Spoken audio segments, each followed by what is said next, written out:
amigos, boa noite a todos. Parabéns a vocês por estarem aqui. Porque quando me convidaram, falaram que era no dia de hoje, eu falei, mas é dia de carnaval. Eu falei, não, pessoal lá não tem problema. Porque normalmente no carnaval, a maioria das casas espíritas nem sequer abre suas portas, né? Alguns lugares por causa de possibilidade de barulho, tem rua e tal, mas já é assim um jeito, né, que as pessoas têm de ficar em casa. E vocês preferiram vir aqui, né, ouvir alguma coisa interessante, né? Como diz o cancioneiro popular, né, os homens que me perdoem, mas hoje eu vou falar das mulheres, né? Então, isso que eu vou passar para vocês, isso aí tem uma história, né? Era uma aula que eu tinha preparado há muito tempo atrás, aí veio a pandemia, depois passou a pandemia, aí eu fiz isso aqui em uma forma de uma exposição assim, se é que a gente pode chamar de palestra, né? E então eu fui trabalhando isso daí. E como no mês que vem tem o Dia Internacional da Mulher, que se comemora uma coisa muito triste, né? No ano de 1900 e qualquer coisa, eu não me lembrei de ver a data exata, nos Estados Unidos, numa fábrica, numa indústria que se trabalhavam mulheres, e naquele tempo não tinha nada de direitos trabalhistas. Então as pessoas entravam quando clareava o dia e ficavam até a anoitecer, isso quando não ficavam à luz de lamparinas. E as mulheres então, como queriam, elas precisavam de dinheiro para sobreviver, mas elas queriam voltar para os lares em determinados horários, né? Porque tinham seus filhos, tinham sua família, etc. e tal. Então elas primeiro fizeram um protesto. Aí depois um dia elas combinaram, cruzaram os braços e pararam a fábrica. Então o que o dono da fábrica fez? Chamou a polícia, trancou, era tudo de madeira, trancou e pôs fogo. E morreram mais de 100 mulheres. Então, a partir daí houve uma reação, né, que foi trazendo devagar, né, as leis trabalhistas, que restringem horário, que dão direitos aqui, ali e tudo mais. Então, no dia 8 de março, se comemora, né? Se bem que uma coisa triste a gente falar comemorar, até é uma coisa meio esquisita, mas se comemora o Dia Internacional da Mulher, né? Menos nos Estados Unidos, que é onde ocorreu isso daí. Eles fazem isso no outro dia. Então, aproveitando a data, a gente fez um estudo desse assunto, as mulheres no Evangelho, tá? Assim, vamos começar falando, vamos falar bem rapidinho, porque o assunto é bastante extenso. Então, a gente vai fazer umas referências, depois se vocês quiserem, aliás, não só acho que se quiserem que devem, quem tem o Novo Testamento em casa, vai lá, principalmente em Lucas, que aqui a maior parte dessas referências são do Evangelho de Lucas, dessas mulheres, tá? Mas tem referências também em outros evangelistas, tá? Então, como que era lá? E se vocês sabem, lá é um lugar muito árido, né? Palestina é um lugar muito árido, muito seco, né? Tem diversas plantações, as pessoas naquela época andavam praticamente a pé, alguns mais privilegiados tinham umas sandálias de couro que conseguiam andar, né? E as cidades geralmente eram cidades pequenas, localizadas ao pé de montanha e tal, onde havia uma nascente ou coisas que tais. Lá a vida era uma vida assim, bastante agrária, né? Uma das principais culturas deles é o trigo, né? Que o trigo é uma coisa assim universal, e eles criavam muitas ovelhas, das quais eles dependiam muito, tanto da lã como da carne. E era uma coisa tão importante que eles chamavam Jesus de o Cordeiro de Deus. Tamanha importância que eles davam para os cordeiros, né? Naquela época de Jesus, a Palestina estava sob o domínio dos romanos. Mas os romanos, eles eram assim, eles dominavam, cobravam seus impostos, etc e tal, punham suas leis civis, mas eles deixavam que o povo dominado permanecesse com suas crenças, com sua religião, que é exatamente o que acontecia lá na Palestina, onde Jesus nasceu, né? Então, usava-se muito os muares e os camelos, né, para andar no deserto e tal, fazer os transportes, etc. Tal, se usava os camelos, porque era o único animal que tinha condição de fazer as viagens longas sem precisar se abastecer de água. Então, feito esse preâmbulo, né, vamos assim ver como que era a situação das mulheres no tempo de Jesus, como que era assim a convivência das pessoas, né? Bom, a construção familiar no judaísmo era patriarcal. Patriarcal quer dizer assim, quem manda é o homem, é o marido. O marido, na nossa Constituição de 1947, ainda dizia assim: o homem é o cabeça da casa. Depois de 88 tiraram, né? Não tem esse negócio, isso é uma atitude patriarcal, fala que o homem é que tem que comandar. Apesar do pensamento de igualdade entre o homem e a mulher no Antigo Testamento, a mulher era discriminada, muito discriminada, né? E como que era a participação da mulher na sociedade judaica? A gente procurou colocar assim umas imagens, porque a imagem sempre dá uma noção, né, de como seriam as coisas naquela época. As mulheres, era tudo manual, era tudo feito em casa, tecido, tudo era feito assim, bastante manual e em casa, né? Como que era a participação da mulher na sociedade? O lugar da mulher é na sua própria casa e devia permanecer no gineceu. Vocês lendo o Evangelho, de vez em quando vocês vão encontrar, estava no gineceu. Então, o que é o gineceu? É uma parte da casa destinada às mulheres, não era a casa toda da mulher, era um lugar em que elas deveriam ficar, né? O homem podia ter várias mulheres, é aquilo, no Velho Testamento vocês encontram vários personagens que tiveram muitas mulheres, né? Mas a esposa tinha que conviver com concubinas em sua própria casa. Geralmente as pessoas que tinham mais posse, né, eles tinham concubinas. Tinham as mulheres que ele tinha a esposa e as concubinas. E as concubinas, elas muitas vezes eram porque, como a mulher não podia ter filhos, né, como o caso de Abraão, né, então eles arranjavam uma concubina com a qual ele ia ter os seus filhos. Porque era assim, vergonhoso para um homem ser casado e não ter filho. Então ele tinha que achar um jeito de ter esses filhos com as concubinas, né? Ou tinha uma, duas, ou tinha muitas, os que tinham bastante posse. A situação da mulher era passiva e somente para a procriação. Essa que era a importância da mulher. É claro, cuidar da casa, os afazeres da casa, cuidar do marido e ter filhos. Essa era a procuração. Então, eles costumavam ter muitos filhos. As mulheres tinham para fazer.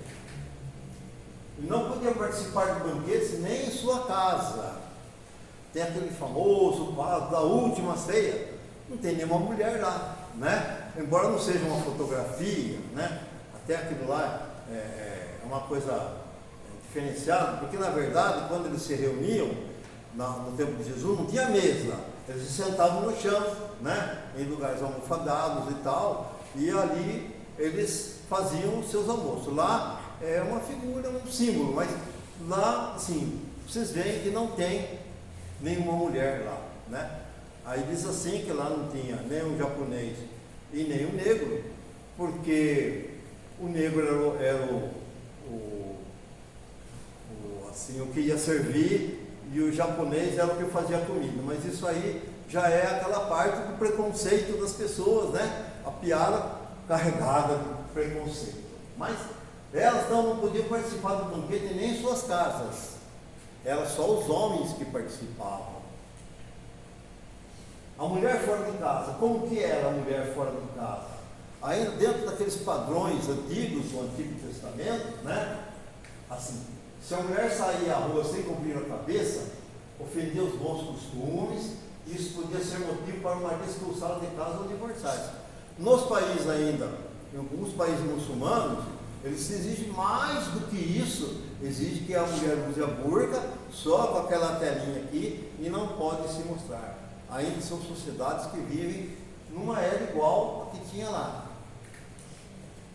A mulher era vista com superficialidade, que interessava o sexo. A mulher era um perigo e tratavam de cuidar-se dela. As pessoas se cuidavam. A mulher era assim, era alguma coisa com a qual eles tinham sempre uma prevenção. Como que era a participação? Qualquer semelhança com, até recentemente na nossa sociedade, não é mera coincidência, né? O mundo passou por uma mudança muito grande com relação à ascensão das mulheres nos últimos 30, 40, 50 anos, né? Muito grande, né? Eu ainda sou do tempo em que as mulheres, quando eu era jovem, as mulheres, a não ser algumas que já eram mais assim, que já eram mais rebeldes, né? As mulheres eram mais ou menos assim, subservientes, obedientes e tudo mais. Né? Como que era a mulher na participação na religião judaica? A mulher não tinha direito ao culto religioso, podia apenas assistir, mas eram relegadas a lugares inferiores e secundários. Eram sempre consideradas impuras, pecadoras, adúlteras. Então, as mulheres, no templo havia um lugar separado em que elas podiam ficar para assistir de longe os rituais, as coisas que se faziam no templo, mas elas não podiam participar de nada, né? Não tinham obrigações com a lei, com rezas diárias, nem quaisquer orações ou oferecer sacrifícios. Então elas não podiam participar das religiões, até porque as religiões eram feitas pelos homens, como geralmente são quase todas as religiões, e assim, misturado assim com os preceitos morais, etc e tal, tem sempre assim a preponderância do homem, a ponto de, né, lá naquela época, está registrado nos livros de história e tudo mais, todos os judeus elevavam a Deus 3 vezes por dia a prece: eu bendigo o Senhor nosso Deus, porque não me fizeste mulher. Era só um pouquinho, né, de preconceito, né? Então, era assim, o homem era absoluto dominante. A ponto de Paulo de Tarso, todos vocês conhecem a história de Paulo de Tarso, né? Que ele era o perseguidor dos cristãos, né? E um dia, numa viagem que ele estava fazendo, ele viu uma luz muito forte, né? Que clareou, e ele se assustou com aquilo lá. Aí ele viu uma personagem que era Jesus, que perguntou para ele: Saulo, Saulo, por que me persegues? Ele ainda era Saulo, né? Então ele faz essa pergunta numa entrega assim sincera, porque ele era perseguidor dos cristãos, mas ele era sincero. Ele fazia aquilo que a religião dele mandava fazer, né? Então ele perguntou: Senhor, Senhor, o que queres que eu faça? Aí Jesus deu umas instruções para eles: vocês pegam e leem isso daí. Se vocês quiserem ler isso aí, e depois, assim, ele escreveu isso aqui entre os ensinos dele: que a mulher seja obediente ao seu marido como o homem o é a Deus. Isso aqui é a influência que ele tinha, embora sendo cristão, aderindo ao cristianismo, ele ainda trouxe consigo essa coisa assim, como nós, quando nós, às vezes, nós falamos, não, eu não tenho preconceito, mas a gente traz lá dentro da gente uma série de conceitos culturais que fazem parte lá do nosso consciente, do nosso inconsciente, do nosso subconsciente, sei lá, e que de vez em quando a gente extravasa, né? Mais ou menos assim, como eu fiz aqui quando eu falei mas fiz propositalmente, né? Da Santa Ceia, né? Então, a gente extravasa, as pessoas extravasam isso daí, embora passione.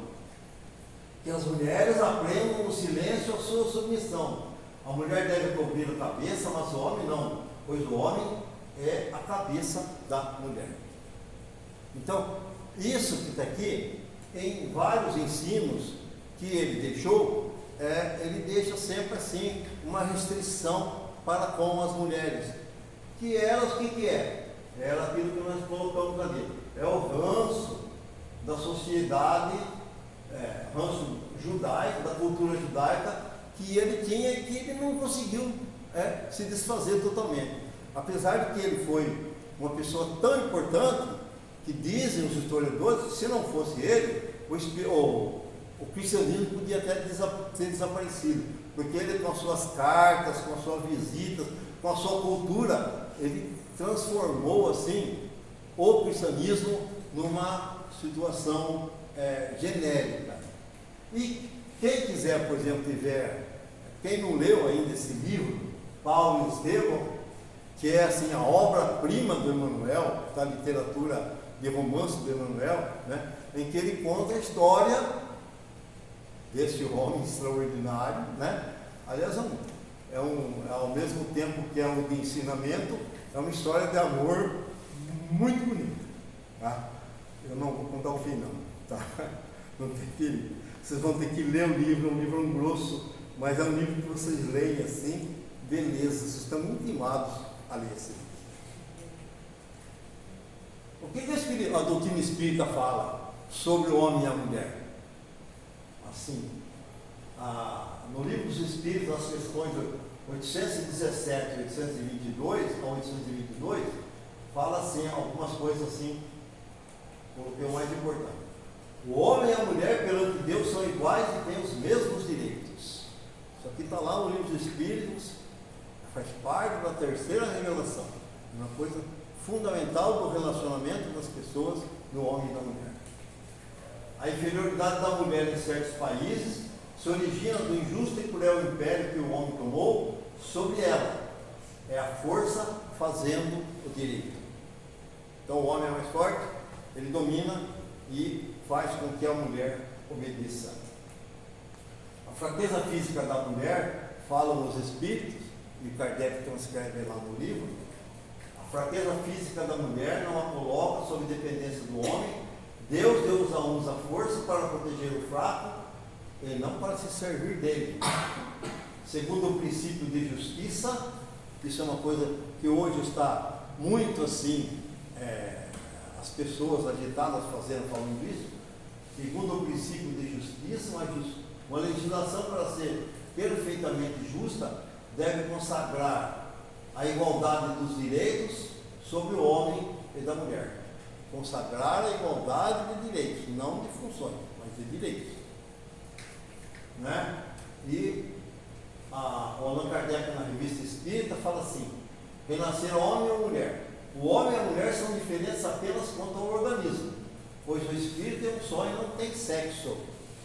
Os espíritos, sendo criação de Deus, não se reproduzem uns pelos outros, razão porque os sexos seriam inúteis no mundo espiritual. Aquele que foi homem pode renascer mulher e também o contrário. E isso acontece frequentemente. Tem inclusive um livro, Conversa de Queiroz, psicografado por aquele médico que trabalhava com Chico Xavier, que se chama Deus espera por ti. Acho que é isso aí. É assim, é uma moça lá no plano espiritual, e ela é chamada, né? Aí eles falam para ela que ela vai ter que renascer como homem. E ela fica revoltada. Aí eles fazem todo um retrocesso da vida dela, mostrando o que ela fez, que agora ela vai ter que voltar como homem para acertar a sua vida, tá? Também não vou contar o fim, vocês têm que pegar ali. O fim é assim, vamos dizer, surpreendente, tá? Vocês começam a ler o livro, vocês pensam que vai ser o fim de um jeito, é de outro jeito, é muito bacana, tá? É um livro psicografado dessa Queiroz, o Espírito dessa Queiroz. Bom, vamos voltar ao Jesus lá, senão nós vamos ficar muito longe aqui. Jesus foi o primeiro de todos aqueles que encarnaram a Terra em algum tempo que valorizou a mulher. Então nós vamos ver assim, mais ou menos rapidamente, depois terminado aqui, se vocês estão ali no papo e tal, se vocês quiserem fazer algum comentário com a gente, assim, tudo bem, tá? Então Jesus, quando ele durante o seu trabalho, todas as vezes que ele tinha uma intervenção, né, as que estão registradas no Evangelho, que certamente tem muitos acontecimentos da vida de Jesus que não estão registrados lá.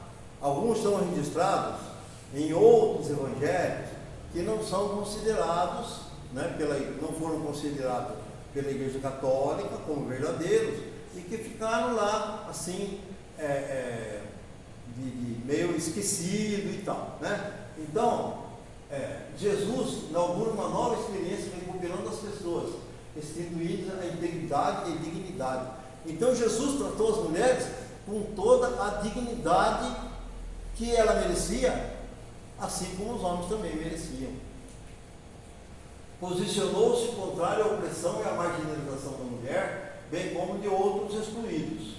Nós vamos mostrar assim rapidamente alguns desses acontecimentos,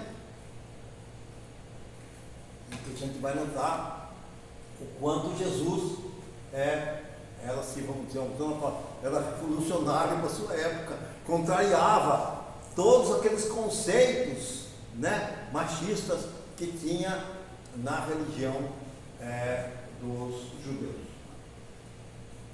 Posicionou-se contrário à opressão e à marginalização da mulher, bem como de outros excluídos. Apesar disso, poucas mulheres são citadas nos evangelhos e a maioria sem que tenham sido identificadas.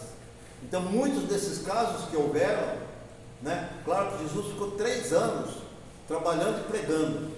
Você pega os evangelhos, você vê que é uma coisa assim, é uma quantidade bem pequena assim, para um tempo tão grande, né? De modo que muitos desses casos não estão registrados. Mas a espiritualidade, com certeza, fez com que se registrasse o quê? Alguns desses acontecimentos que eram muito importantes e necessários ao nosso conhecimento. Então, assim, algumas mulheres citadas nos evangelhos, né? Não tem assim, um maior acontecimento, algo assim muito largo que merecesse ou que achassem que tinha importância os evangelistas colocar lá, né? Até porque os evangelistas também tinham esse problema.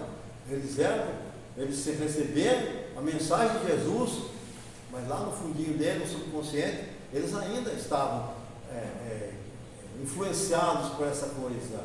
A gente não muda assim de procedimento e de pensar facilmente. Uma das coisas mais difíceis, dizem os psicólogos e os espíritos também, é a gente mudar a nossa opinião. É uma coisa muito difícil, né? Então, Isabel, a mãe de João Batista, a mulher de Tiro Sidom, que roubou as migalhas do ensinamento que ela pediu a Jesus, né? No momento lá, ela fez até uma comparação, né? Que ela joga as coisas para o seu cachorrinho, né? Então ela, como assim, ela pediu para Jesus passar os ensinamentos para ela, assim como elas dá os alimentos para o seu cachorrinho com amor. A sogra de Pedro, curada de um forte estado febril, né? Susana é citada por Lucas, só vamos ver que nós Daqui a pouco a gente fala dela outra vez. Maria, mãe de Tiago Menor. Salomé também esteve assim, em várias ocasiões junto com Jesus. A mulher que ungiu os pés de Jesus na Betânia. Porque vocês viram, as pessoas lá andavam a pé, lá era um lugar muito seco, né? Então o que as pessoas faziam? Hoje você tem sapato, você tem isso, aquilo. O que se fazia para compensar essa secura dos pés, das rachaduras? Se passava o quê? O azeite de oliva. Então era uma forma de agrado, de amizade que as pessoas tinham, né? Fazendo isso daí, passando, quando as pessoas chegavam de visita, eles passavam o azeite nos pés das pessoas. Bom, aqui tem alguns casos assim, em que Jesus mostrou a sua forma de atender, de ver as coisas, né? O alvo da viúva, todos conhecem, né? Da mulher que chegou lá fazer uma oferta lá na sinagoga, né? E ela colocou algumas moedas. Aí alguém, né, já criticou, falou: o que vai resolver isso daí? Aí Jesus falou que aquilo que ela está dando é o valor que ela está dando com amor, com caridade e desprendimento, que ela tem a necessidade. Ela estava tirando daquilo que podia lhe faltar para dar para o templo, para fazer o templo fazer as suas coisas, né? Então ele já valorizou a mulher aí perante aquelas pessoas que a criticavam pela quantidade do valor do que ela estava passando para as pessoas. A mulher que ungiu os pés de Jesus em Naim é esse caso aqui. Jesus foi visitar um dos seus seguidores, aí ele chegou lá, e chegou uma mulher, que seria uma pecadora, né? E foi lá e ungiu os pés de Jesus, né? Inclusive diz o evangelista, até com as suas lágrimas, né? Porque assim, aí o que Jesus fez? Ele chamou a atenção do amigo dele, porque quem tinha que fazer isso para ele era o amigo, ele que convidou, não a mulher que estava lá. Aí tem uma conversa com ela, né? E que ela assim, ele elogia o trabalho dela e fala assim: a tua fé te salvou, né? Falando para ela da importância da fé que ela estava tendo nas palavras de Jesus. Vocês veem que eu estou só fazendo uma coisa assim. No finzinho a gente tem alguns personagens que a gente vai deixar para falar um pouco mais. A viúva de Naim, eu achei interessante essa figura aí, né? O Jesus estava num determinado lugar, em Naim, né? Estava cheio de gente lá, e estava passando um féretro. Uma mulher carregando um filho que estava morto, uma criança, né? Era uma viúva. Na cultura deles, uma viúva era uma pessoa que não tinha valor nenhum. Quem tem valor, o que é? Tem valor é o homem. A mulher teria valor se ela estivesse ligada a um homem. Então as viúvas, elas eram relegadas, desprezadas, né? Como se fosse alguém que não tivesse nenhum valor. E ela então lá estava carregando, ela e algumas pessoas, carregando aquele menino. Aí Jesus viu, se condoeu e foi lá, e ele tratou o quê? Tratou como uma mulher que merece todo o carinho e toda a atenção. E então ele ressuscitou, entre aspas, a criança, né? Que depois a criança devia estar com algum problema, quem sabe até de saúde, né? Porque eles tinham uma dificuldade muito grande de sobrevivência. Então foi considerado morto. Aí Jesus chegou lá e mandou ele se levantar. Então ali tem um menininho assim, não sei se estão percebendo, né? A expressão da alegria de alguém, como diz: o meu irmão voltou, né?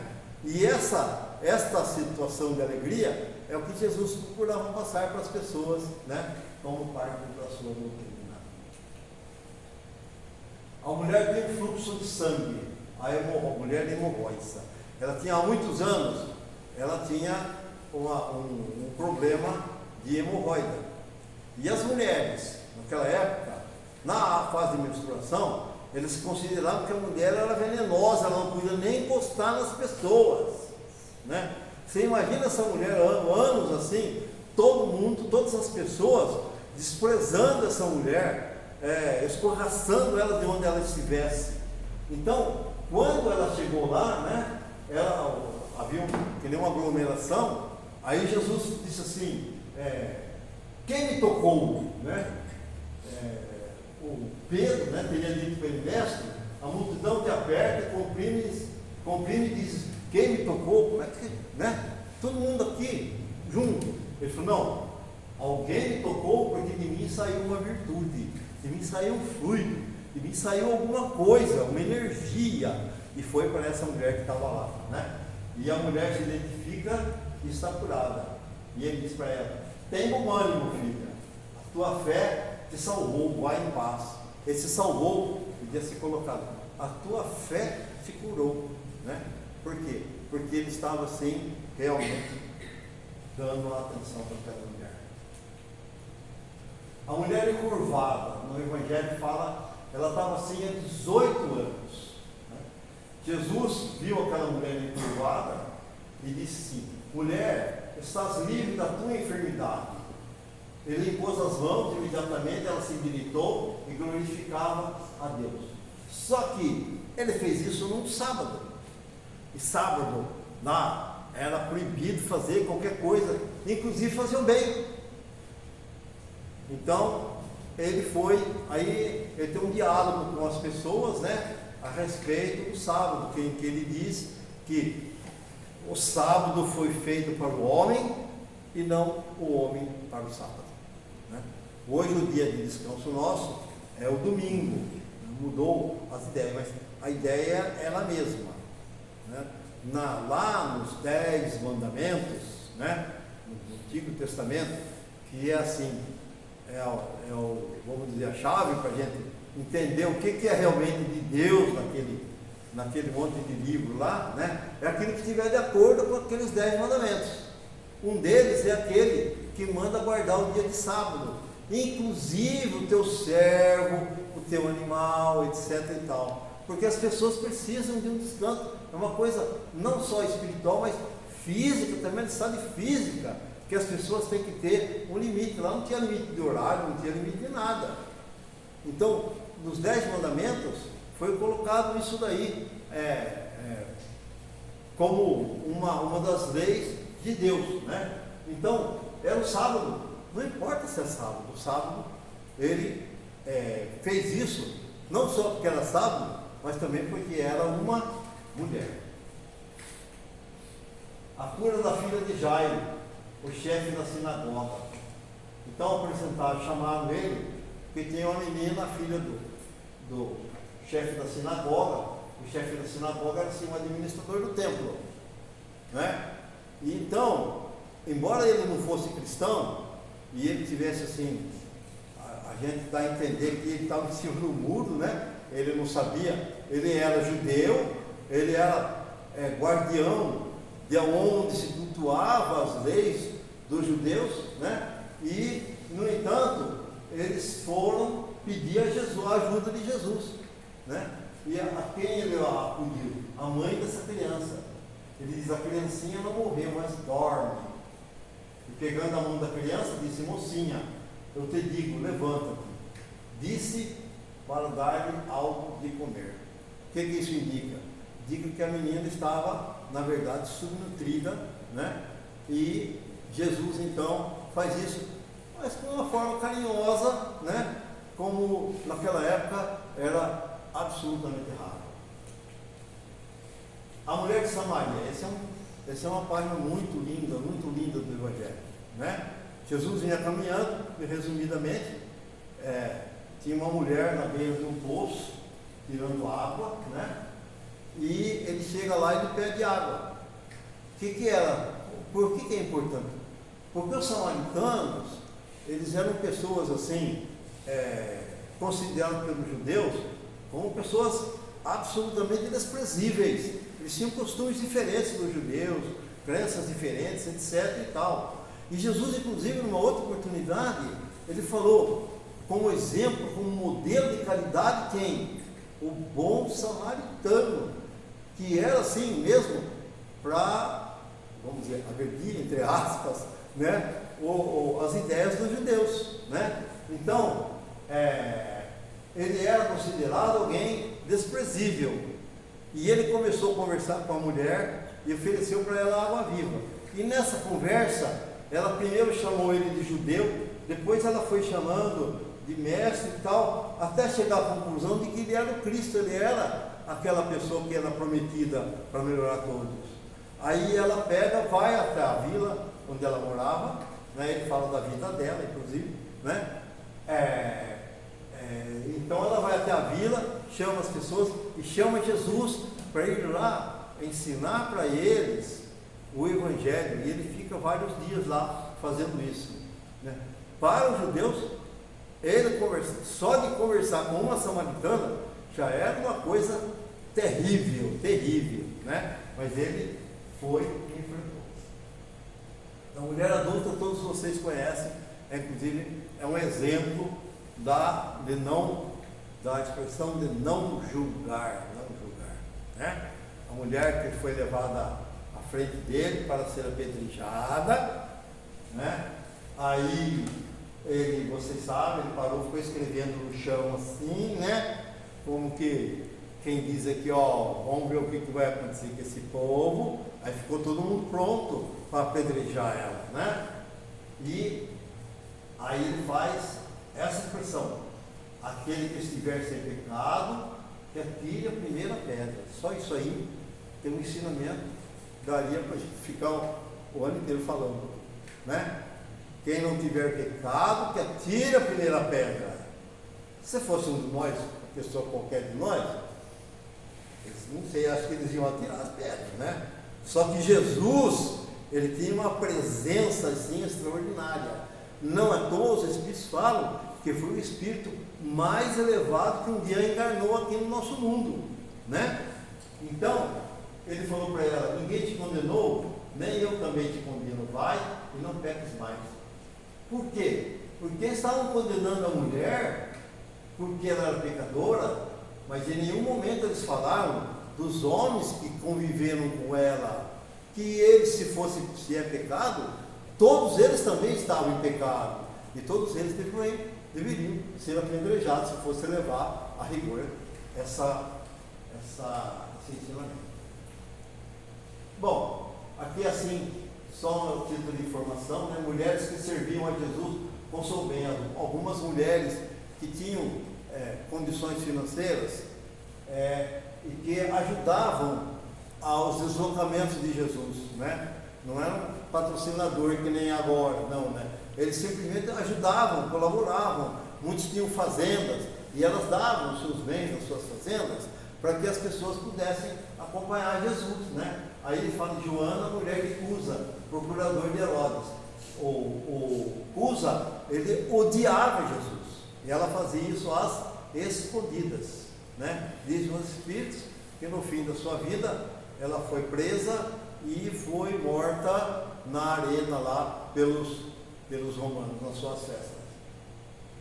E muitas outras mulheres que serviam com suas fazendas. Falando aqui de Lázaro, né? Lázaro, ressuscitado por Jesus, era irmão de Marta e Maria. São duas pessoas também muito marcantes no Evangelho. Eles eram amigos especiais de Jesus. E sempre que Jesus passava por lá onde eles moravam, Jesus ia lá se hospedar na casa deles. Imagina quantos que eles devem ter aprendido, né? Com Jesus, né? Mas, num determinado momento, Jesus estava lá, né?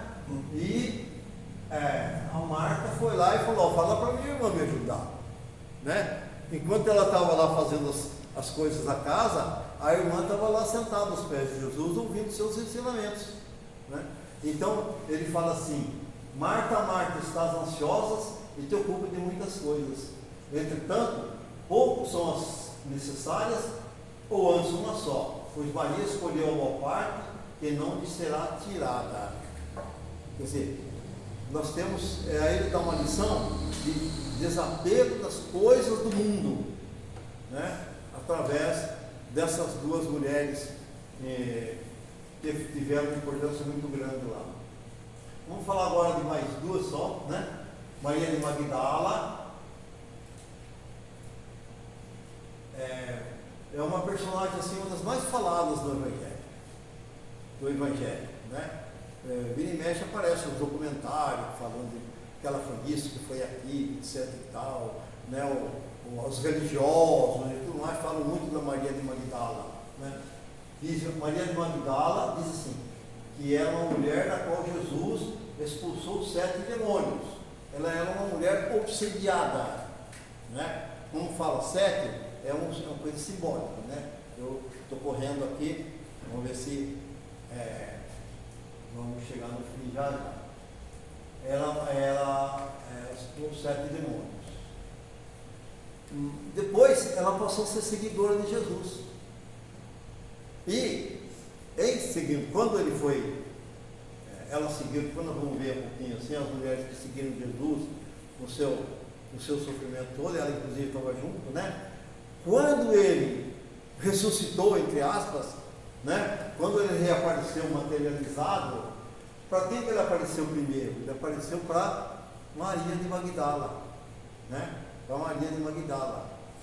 E ela então, depois foi correndo falar aos outros companheiros. Ninguém acreditou nela. Por quê? Porque a mulher não tinha valor nenhum naquela época, né? Eu até coloquei ali, seria machismo, os apóstolos não acreditaram. Foi preciso que Jesus aparecesse depois, para eles inclusive, com as mãos, com as marcas, né, da sua crucificação, para que eles tivessem certeza que era Jesus. Aqui é só para a gente colocar, né, as versões que tem por aí. Que ela teria sido uma prostituta, mas qual a origem disso? No ano 591, o Papa Gregório Magno foi o primeiro a interpretar, colocou Maria Magna como uma prostituta. Só que em 1969, a igreja, os seus concílios, eles chegaram à conclusão que isso aí estava errado. E a igreja reconheceu uma coisa que eles falaram e que está errado, é uma coisa assim, muito forte. Então, ela não era, eles proibiu qualquer referência dessas explicações. Mas, como nós falamos, não dá uma opinião muito difícil, ainda até hoje tem, e nós vimos até oradores espíritas contando a história de Maria de Margarida como se fosse uma prostituta. Outros diziam que ela teria sido uma cortesã, né? Um escritor escreveu isso e coisa que ela usou sua fortuna para custear as viagens de Jesus. E o último, com esses últimos documentos que se acharam, né, no Egito, no Evangelho do Mar Morto, os evangelhos gnósticos, eles chegaram à conclusão de que ela teria sido esposa de Jesus. Mas, tudo isso aqui não tem comprovação histórica. Tá? Não tem comprovação histórica. Mesmo que tivesse, não teria importância nenhuma, considerando o trabalho que ela fez depois, né? Ela deixando as suas coisas erradas e sendo, né? Aí nós colocamos aqui essa frase aqui, resgata a verdadeira Maria de Magdala, pós-coberta de vários documentos do Mar Morto, Evangelho de Judas, Daniel, da própria Maria de Magdala, entre outros, estudo de diversos documentos históricos, concluiu-se que Maria de Madalena, ou Maria de Magdala, teve influência muito grande na divulgação dos evangelhos. Ela foi tão importante que depois, hoje, os religiosos a chamam de apóstola dos apóstolos. Ela tinha tanto conhecimento que Jesus, inclusive, muitas vezes se ofereceu a lhe ensinar até em separado o próprio evangelho. Aqui, ó, só constando mulheres presentes na crucificação. Não tinha só um homem. O apóstolo João, que foi lá. Só as mulheres. Os homens Foi embora.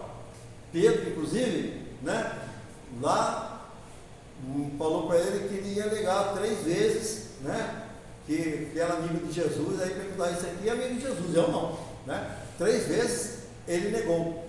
No entanto, as mulheres foram lá, aí cita algumas só, mas o Evangelho fala que havia muitas mulheres acompanhando o suplício de Jesus, né, na crucificação, e depois cuidaram do corpo de Jesus, né? Está lá Maria de Madalena, que nós falamos, né? Joana, mulher de Cusa, Susana e muitas outras que o assistiram com suas posses.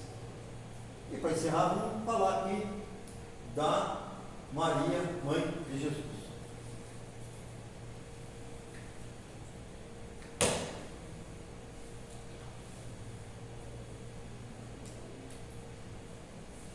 Segundo a doutrina espírita, foi espírito de grande evolução espiritual. Quando ela encarnou para ser mãe de Jesus, ela já era um espírito extraordinário. Era uma pessoa especial. Imagina ser mãe de Jesus, né? Com todas as convivências que ela teve que ter com aquela pessoa extraordinária e maravilhosa, né? Enquanto encarnada, ela teve dificuldade até em entender a missão de Jesus. No Evangelho, ela via Jesus como mãe, né? Ela não estava assim, nos Evangelhos, não fala que ela estava preocupada com o ensinamento dele, mas ela era mãe. E antes de mais nada, ele era mãe daquela pessoa extraordinária. E colocamos aqui há espíritas, muitos que lhe prestam culto, como o atavismo, mariolatria, trazida do catolicismo. Então, ainda no meio espírita, nós vemos até centro espírita com o nome Nossa Senhora tal, tá? Então, a Igreja Católica instituiu isso, né? As religiões protestantes não cultuam Maria como os católicos, né? Isso aqui é uma foto de Portugal, lá em Fátima. Vocês vejam assim a importância que os católicos dão para Nossa Senhora, né? Então, lá na internet fala que existem mais de 1.100 nomes de Nossa Senhora. É como dizer assim, né? Tanto nome, né, que todo lugar a gente vê esse programa assim, Brasil visto de cima, o tanto de igreja que tem nome de Nossa Senhora em todo lugar, né? Há um culto muito forte com Nossa Senhora, que talvez a religião tenha feito isso assim, muito forte, né? Então, no livro das Glórias de Maria, de Santo Alfonso de Ligório, que viveu em 1696 e 1797, ele diz assim: nossa salvação será mais rápida se chamarmos por Maria do que se chamarmos por Jesus. A Santa Igreja ordena um culto peculiar a Maria. Né? Para os humanistas, Maria é mais importante que o próprio Jesus. Né? Então, vocês veem que nas religiões, da religião católica principalmente, eles se achegam muito mais com a ideia de Nossa Senhora do que de Jesus. Hoje, informam-nos os espíritos do mundo espiritual que Maria, mãe de Jesus, lidera um grandioso movimento de espiritualização da humanidade. Isso quem nos diz aí é a Ivone Pereira. Ivone Pereira é uma médium extraordinária, né, que psicografou o livro Memórias de um Suicida, do Camilo Castelo Branco, que lá ele usa o outro nome dele no livro, né? O livro que teve tradução para uma porção de línguas, né? E que assim, Memórias de um Suicida é um livro que quem lê provavelmente não vai se suicidar de jeito nenhum, mas é um livro profundamente esclarecedor. Tá? Maria de Nazaré tem fundamental papel no resgate e cuidado com os espíritos sofredores que sucumbem em suas dores e ceifam as próprias vidas, atuando por meio da legião dos servos de Maria, abnegados trabalhadores do Hospital Maria de Nazaré, que é como se chama lá o hospital onde a Maria, mãe de Jesus, ela é uma líder no movimento dos espíritos lá, pela sua evolução, cujo comando e direção geral são por elas desenvolvidos. E para encerrar, eu vou falar para vocês o seguinte: quando se perguntarem para vocês qual que é a importância, Maria alguma vez nos ensinou alguma coisa, Maria, mãe de Jesus, ela nos deu algum ensinamento, será que ela falou alguma coisa assim? Falou uma frase que sintetiza um mundo de coisas, né?